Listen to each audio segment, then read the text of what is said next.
Hey guys, I'm back with a new book, and this will probably be the last book because it's a little bit long. I hope we can get it done. It's called The Year of Billy Miller, and look who wrote it, Kevin Henkes. So he writes picture books and chapter books. And this says, things to know about Billy Miller. He's worried about second grade. He thinks bats are cool. His little sister's annoying. He had a spectacular accident this summer. He doesn't like poetry much. His dad makes really good cookies. Ned is his best friend.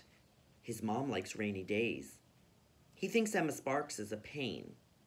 He can run really fast. This is his year. So look at all the things we learned about Billy Miller before we even read the story when we took a sneak peek. And you probably guessed that Billy Miller is the main character in the story, okay? The back says it was a blustery day. The flag on the nearby pole snapped in the wind. Billy raced ahead of his family up the steps to the lookout platform. As he stood between the giant's enormous feet, a sudden gust lifted his cap from his head. His cap sailed away. Without thinking, Billy stepped onto the middle rung of the guardrail, leaned over, and reached as far as he could. That doesn't sound, that might be a part of the story. It doesn't sound like a blurb. Let's find out. Chapter 1. Oh, this book is broken into 4 parts. Part 1 is teacher, part 2 is father, part 3 is sister, and part 4 is mother. So it's broken into parts and chapters. So part 1 is teacher. Chapter 1. It was the first day of second grade, and Billy Miller was worried. He was worried that he wouldn't be smart enough for school this year. There was a reason he worried.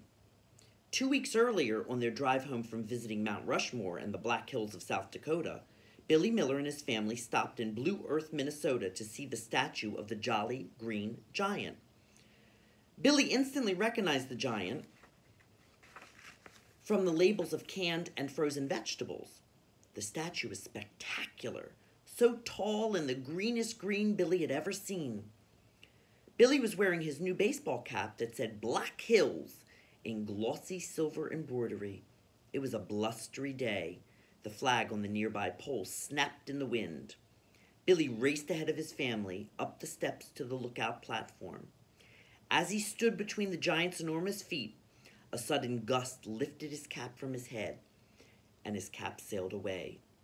Without thinking, Billy stepped onto the middle rung of the guardrail, leaned over, and reached as far as he could. He fell to the pavement below. There's the excerpt that was on the back of the book. The next thing Billy remembered was waking up in a hospital. His parents, whom he called Mama and Papa, were with him, as was his 3-year-old sister Sally, whom everyone called Sal.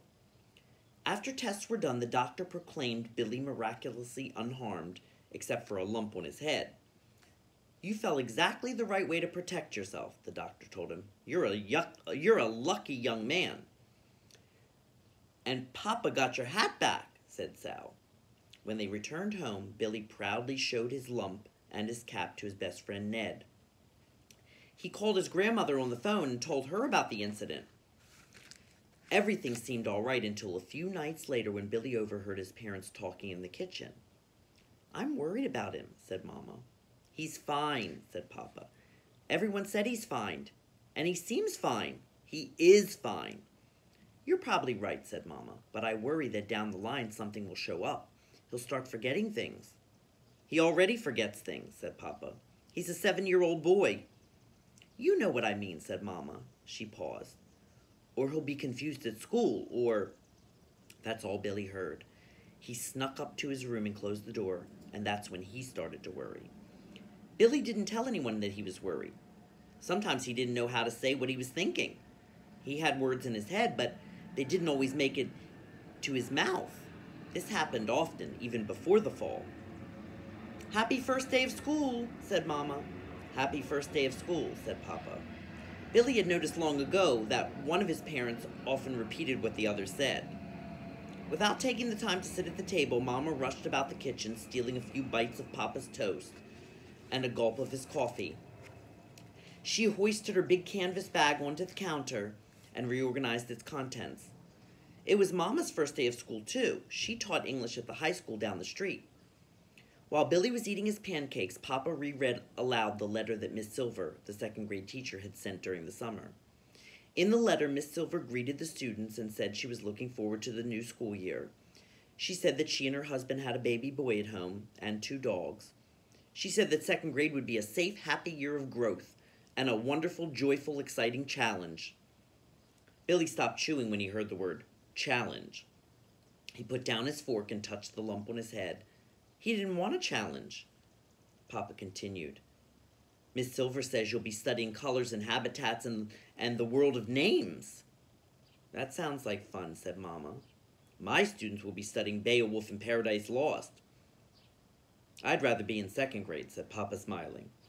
Unlike the other fathers Billy knew, Papa stayed home and took care of Sal and the house. Papa was an artist. He was waiting for a breakthrough. That's what he always said. He was currently working on big sculptures made of found objects.